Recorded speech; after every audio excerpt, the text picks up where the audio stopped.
అనుకోకుండా ఒకనాడు మా అన్నయ్య మా అపార్ట్మెంట్కు వచ్చాడు. చాలా టెన్షన్లో ఉన్నట్లు అనిపించింది. గ్లాసుడు మంచినీళ్ళు గడగడా తాగేసి విషయానికి వచ్చాడు. అన్నయ్య, బాధంతా శీను గురించి. 30 సంవత్సరాల కొడుకుని ఏం చిన్నపాటి పని కూడా చేయకుండా అవరాగా తల కళ్ళ ముందే తిరుగుతూ ఉంటే ఏ తండ్రి గుండెలు మాత్రం బాధతో బరువెక్కకుండా ఉంటాయి?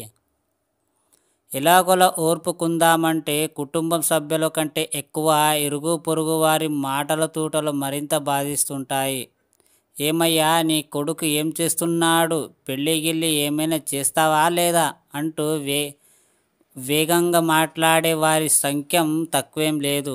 శీనుగాడేమో మాట వినకుండా ఉన్నాడు. ఆ తండ్రికి అంతకంటే ఆందోళన కలిగించే విషయం మరేముంటుంది?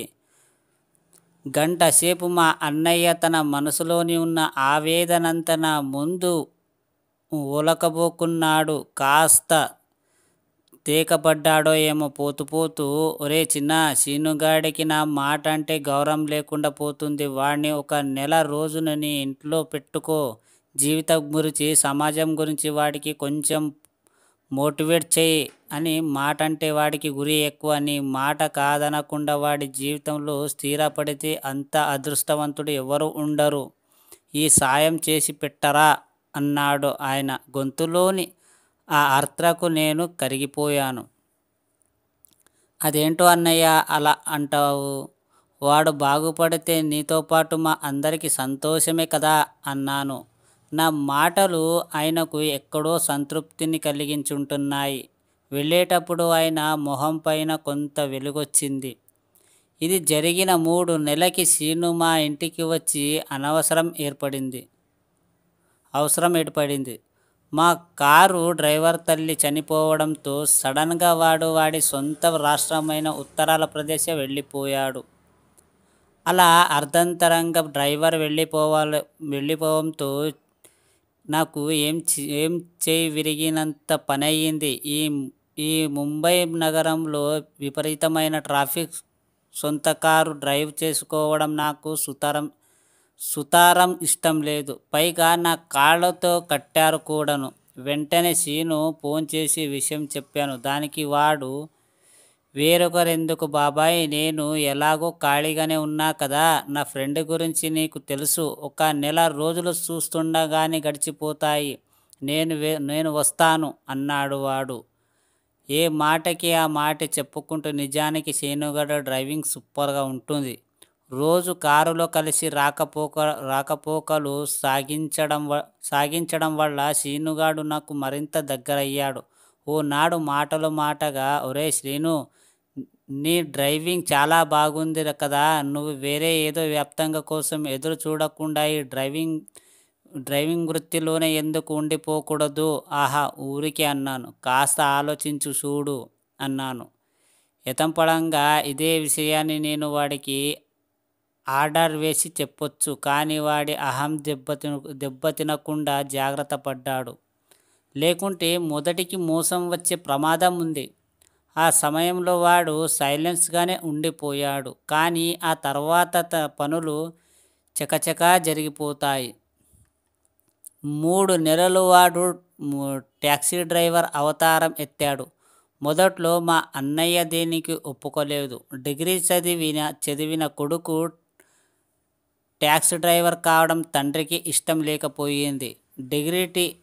డిగ్నిటీ ఆఫ్ లేబర్ గురించి నేను మా అన్నయ్యకు సున్నితంగా అర్థమయ్యేలా చెప్పాను.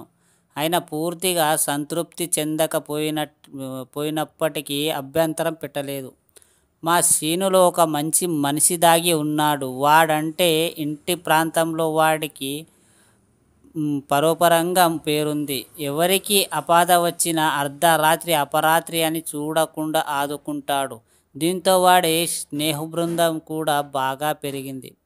ట్యాక్సీ డ్రైవర్గా కంటిన్యూ అవుతూనే ఒకనాడు ఏదో ఆలోచనతో తన ట్యాక్సీని చిలుకూరు ప్రాంతంలో ఉన్న బాలాజీ మందిర్ నుండి మెహదీపట్నం స్టేషన్ వరకు షేర్ ట్యాక్సీగా పరిమితం చేశాడు. అప్పటికి మా శీను ట్యాక్సీ డ్రైవర్ నుండి ట్యాక్సీ యజమానిగా ప్రమోషన్ పొందాడు.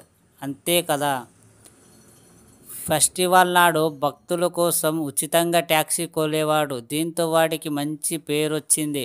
వాటి ట్యాక్సీ వెనక అద్దంపై భైరవనాథ్ భైరవనాథ్ బల అమ్మ దీవెన మరియు హ్యాండిక్యాప్డ్ వాళ్ళకి ఉచితం రాసి ఉంటుంది. శీనుగాడు ట్యాక్సీ డ్రైవర్గా మారడానికి సిగ్గుపడకుండా విజయం సాధించడానికి చూసిన ఓ అమ్మాయి స్వాతి మా వాడిపై మనసు పారేసుకుంది. ప్రేమ కథలు గొల్లోలు అని ఒకేలా ఉంటాయని ప్రత్యేకంగా చెప్పాల్సిన అవసరం లేదు. మా శీనుగాడు ప్రేమ కథలో కూడా కుటుంబ సభ్యులు అభ్యంతరం, గొడవలు, అల్లర్లు, బెదిరింపులు, పోలీసులు, కేసులు, పంచాయతీలు అన్నీ జరిగాయి. కానీ జీవితాన్ని జయించినట్లుగానే మా శీనుగాడి ప్రేమ కథ కూడా విజయవంతమైంది. దాంట్లో కూడా నా ప్రమేయం ఉందనుకోండి. ఆ జంట తమ కూతురికి పెట్టాల్సిన పేరు కూడా ఓ సమస్యగా మారి మళ్ళీ నా ముందొచ్చిందన్నమాట. నా సలహాలు నచ్చిందేమో వాళ్ళిద్దరూ తమ కూతురికి నేను చెప్పినట్లే సత్యసిద్ధి అని పేరు పెట్టుకున్నారు. గొడవ కథం. బాబాయ్ నువ్వు సూపర్ అంటూ మా శీనుగాడు మళ్ళీ ఫోన్ చేసినప్పుడు నాలో నేను నవ్వుకున్నాను తృప్తిగా. ప్రతి ఒక్కరి జీవితంలో కష్టాసుఖాలు అనేవి సాధారణంగా. కొంచెం ఓపికతో ఉంటే మంచి రోజులు కూడా సాధారణం. మన ఏం పని చేస్తున్నామనేది ముఖ్యం కాదు, మనం చేసే పనిలో ఫ్యామిలీని బాగా చూసుకుంటున్నామా లేదా అనేదే ముఖ్యం. ఇది మీకు ఎంతవరకు అర్థమైందో మీరు కామెంట్లో తెలియచేయండి.